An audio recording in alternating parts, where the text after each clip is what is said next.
O cinquentenário do golpe militar de 64 é mais uma vez tema do programa Gente em Destaque. Nós vamos entrevistar hoje o professor e ex-vereador Edson Guedes, o Didi.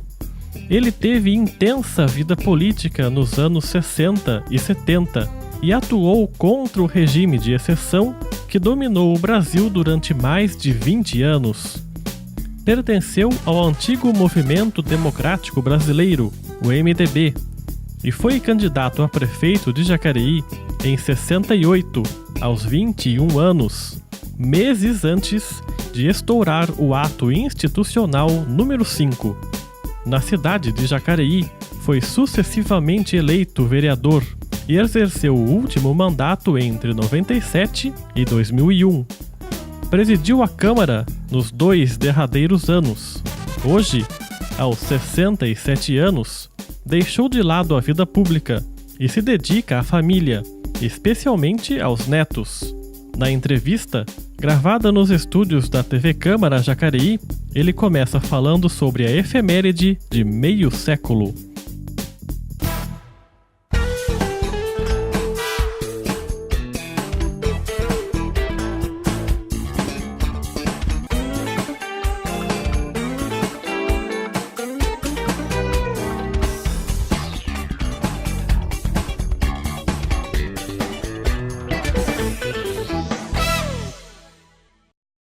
Bom dia, eu queria agradecer sua participação no nosso programa, obrigado por aceitar o nosso convite.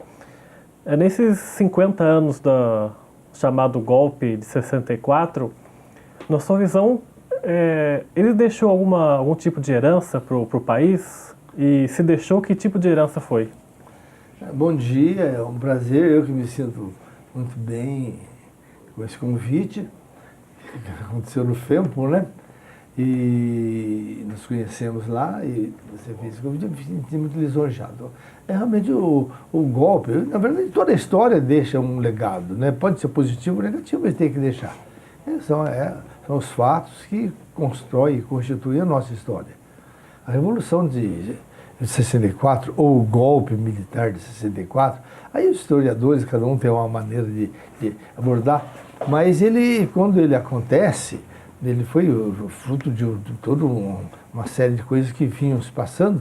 Eu era um pouco mais que um garoto, estava no ginásio, nem colegial não estava ainda, mas eu já vivi desde aquela época, eu tinha uma força da nossa matéria de português na escola, com a dona Cecília Barbosa.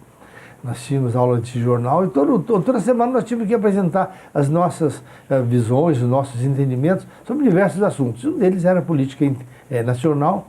E então nós acompanhamos, na minha classe já vinha acompanhando e continuava acompanhando essa situação que o país viveu, que trouxe num primeiro momento uma expectativa de melhora, mas que com o passar do tempo as pessoas começaram todos a entender que realmente ditadura, falta de liberdade, não é uma situação que ninguém gostava na época, ninguém vai gostar nunca. A situação mais satisfatória, mais tranquila para os homens, para as mulheres, para os cidadãos, é a liberdade. E nessa época você, como estudante, em qual momento você percebeu o que estava acontecendo? Em que momento você percebeu que era sério a situação do país? Nós, como eu falei, nós tínhamos já apesar da pouca idade da época, como eu falei, era um adolescente, nós já vimos bastante as coisas para frente e começamos a nos movimentar já naquela época, porque começamos a sentir na própria escola momentos de repressão, nos nossos movimentos estudantis, nosso diretório acadêmico, associação de estudantes, a própria fanfarra, tudo começava a ter um clima ruim que era um reflexo do que se passava no país inteiro. O clima ruim, o senhor fala de que sentido, assim? Tudo desconfiavam da gente, como se nós estivéssemos tramando alguma coisa, e na verdade nós estávamos naquele instante vivendo o momento da nossa idade, o momento das nossas expectativas, das nossas necessidades sociais, conjunturais, de estudante de uma escola pública. E começamos então, e também pelo contato com professores, particularmente na época aqui em Jacareí, o professor José Simplício, já falecido, uma pessoa muito querida, uma visão muito, muito crítica, muito na época e mesmo depois. Nós tínhamos então fomos desenvolvendo ainda muito jovens uma consciência muito grande de que o Brasil estava caminhando para uma ditadura, não, para consolidação desse sistema de governo que é a ditadura de uma maneira muito constrangedora, onde as liberdades pessoais e de todos foram se encolhendo, e isso abria espaço para que alguns mandassem, desmandassem, desrespeitassem, porque se colocavam acima dos direitos e acima da lei. E em qual momento o senhor começa a frequentar os aparelhos? Explica o que eram esses aparelhos, como é que começou isso? No primeiro momento a gente sentava para conversar e a insatisfação começava a aflorar no meio de tudo, embora também, que fique claro, outros colegas não queriam participar. Isso é muito das pessoas, né?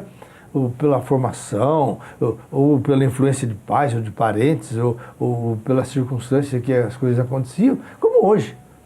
Continuam tendo as pessoas que concordam, que discordam, é de direita, é de esquerda, é de centro-direita, é de centro-esquerda. Isso também existia na época. Então, nós fomos vendo um senso crítico muito grande, ou muito grande para nós, né? Para nossa comunidade. E a gente começa a fazer reuniões e elas começam a se afunilar. As pessoas que têm uma vontade maior de que aquilo muda, começa automaticamente a fazer grupos, no primeiro instante, para conversa. E depois, então, na verdade, nós fomos procurados individualmente, nunca em grupos, né? Um nem sabia do outro, porque era uma tática desses movimentos de não fazer reuniões grandes para evitar que uma vez alguém lançando mão, se prendendo, ou coagindo, ou numa conversa, tirar nome de outras pessoas envolvidas no sistema. Então nós começamos, eu e alguns outros companheiros, colegas, começamos mais mesmo em conversas na casa do professor Simplício. Esse era um aparelho?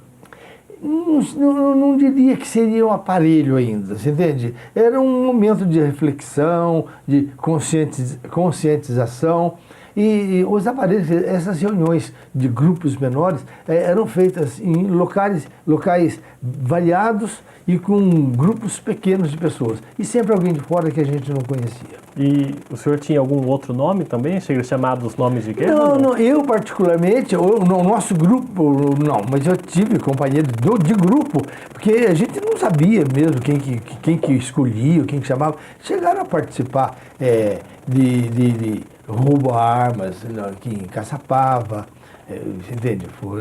Caçapava e Lorena.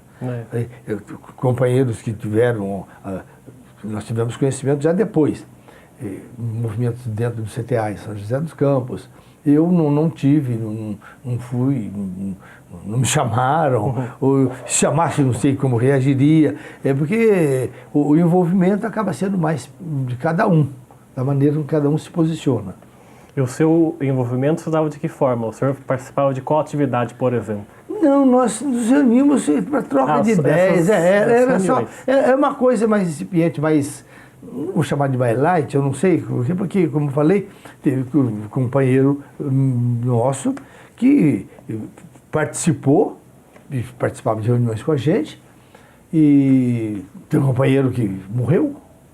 Ninguém sabe nós sabemos a circunstância, mas o que contaram que foi um acidente em São Paulo, mas nós achamos tudo muito estranho na época. Então era uma repressão muito grande e, na verdade, eu sei que São José dos Campos tinha pessoas que tinham uma atividade de beligerância bem mais forte do que nós em Jacareí. E eu lembro de uma outra entrevista que eu fiz com o senhor algum tempo atrás, que o senhor contou um fato que marcou muito o senhor, que foi quando o senhor estava num determinado local e chegaram umas pessoas para intimidando? Como é que foi isso? Nós tínhamos, as fábricas tinham sindicatos, os estudantes tinham os grêmios, e começam dentro das escolas aquela pressão contra as atividades do Grêmio. Então, Jacareí teve uma associação de estudantes, que era a AGE, que era a Associação Jacariense de Estudantes, e que funcionou um tempo e tal, e depois também acabou parando, e nós fomos criar então a GEG, que era a Juventude Estudantil Jacariense. E fazíamos reuniões, íamos nas escolas, convidávamos os colegas, né, para participar. E nós fizemos uma reunião com mais de 300 membros, aqui onde o Salão João 23, aqui perto da Praça do Rosário, era de propriedade do Dr. Ademar de Mesquita, ele cedia para nós. E numa dessas reuniões, no domingo, nós fizemos muitas reuniões, criando estatutos, quer dizer, era uma mobilização e, consequentemente, essas pessoas acabavam indo criando uma conscientização também da situação. E um domingo desse nós saímos, e quando nós chegamos ali, onde hoje é uma loja ao lado da Drogaria São Paulo, ali era um bar chamado Bar Brasil, do Didi, Benedito dos Reis, já falecido. E nós estávamos todos ali, nós estávamos ali em 6, 8, 10, tinha acabado a reunião, foi todo mundo embora para casa, hora do almoço, 11h30, meio-dia. E quando eu estava ali, de repente chegou alguém para falar, você é o Edson, eu fiquei todo importante, não, uma pessoa desconhecida, se identificar, você, e tira assintosamente um papel do bolso e fala, você tem teu endereço, teus pais, fulano, tua mãe, teus irmãos. E eu comecei, e aí e ele estava vestido de terno preto, e chegou outro, já chegaram 4, eu fiquei imprensado no meio dos 4, e eles com o braço cruzado, aquela atuação assim, de intimidação mesmo, entendeu? Um moleque.